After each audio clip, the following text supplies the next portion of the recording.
Mundakayam Saint Anne's ഹൈസ്കൂളിൽ students police കേഡറ്റുകളുടെ Christmas new year ക്യാമ്പിന്റെ രണ്ടാം ദിനം വിവിധ പരിപാടികൾ നടന്നു. ഡിഐമാരായ ജോബിൻ വർഗീസിന്റെയും മോനിഷയുടെയും നേതൃത്വത്തിൽ റോഡ് വാക്ക് ആൻഡ് റൺ സംഘടിപ്പിച്ചു. തുടർന്ന് CPOമാരായ ജിസ്ജോ ജോസഫിന്റെയും ഗൗരിപ്രിയയുടെയും നേതൃത്വത്തിൽ കുട്ടികളുടെ ലഹരിക്കെതിരായിട്ടുള്ള പോസ്റ്റർ നിർമ്മാണം നടന്നു. Digital citizenship and gender respect in online spaces എന്ന വിഷയത്തെ അടിസ്ഥാനമാക്കി Mary queens mission hospital consultant counsellor Nimitha Johny class നയിച്ചു. തുടർന്ന് one school one community project headmaster Saju Kurian ഉദ്ഘാടനം നിർവഹിച്ചു. സ്കൂളിലെ super senior cadet Sera Fathima കുട്ടികൾക്ക് ലഹരി വിരുദ്ധ ബോധവൽക്കരണ ക്ലാസ് നയിച്ചു. നിങ്ങൾ ആരെ നോക്കുന്നത്? അപ്പാന്ന് പറഞ്ഞൊരു 23-24 വയസ്സാന്ന് തോന്നുന്നു. 13 വയസ്സായ സഹോദരൻ ഉൾപ്പെടെ 5 പേരെ കൊല്ലപ്പെടുത്തി. ഓർക്കുന്നുണ്ടോ നിങ്ങൾ ആരെങ്കിലും? ആലോചിച്ച് നോക്കിയേ. ഈ വാർത്ത അറിഞ്ഞപ്പോൾ എല്ലാവർക്കും വിഷമം തോന്നിയോ? നമ്മൾ ഇത്തരത്തിൽ ലഹരി ഉപയോഗിച്ച നമ്മുടെ അവസ്ഥ നാളെ ഇതായിരിക്കത്തില്ലേ?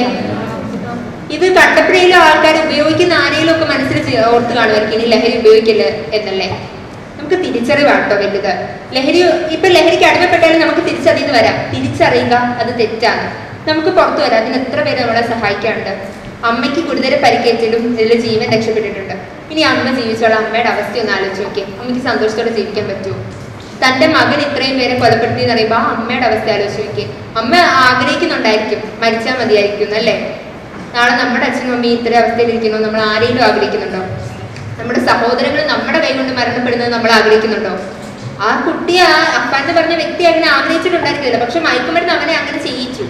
അവൻ ലഹരി ഉപയോഗിച്ച് അവൻ അത്തരത്തിൽ ചെയ്തു പോയി. ഈ ലഹരിയൊക്കെ ഉപയോഗിക്കുമ്പോൾ നമ്മുടെ മനസ്സിൽ ചെറിയ പകയും കുറ്റബോധവും ഇതും എല്ലാം നമുക്ക് വലുതാകും. അത്തരത്തിൽ നമുക്ക് അക്രമ സ്വഭാവം വരും. നമ്മൾ നേരത്തെ പറഞ്ഞില്ലേ, അത്തരത്തിൽ നമ്മൾ അക്രമ സ്വഭാവത്തിലേക്ക് എത്തും. ഡിഐമാരായ ജോബിൻ വർഗീസിന്റെയും മോനിഷയുടെയും നേതൃത്വത്തിൽ പരേഡ് പ്രാക്ടീസ് നൽകി. ACPO ഗൗരിപ്രിയയുടെ നേതൃത്വത്തിൽ പരിസര ശുചീകരണവും നടത്തി.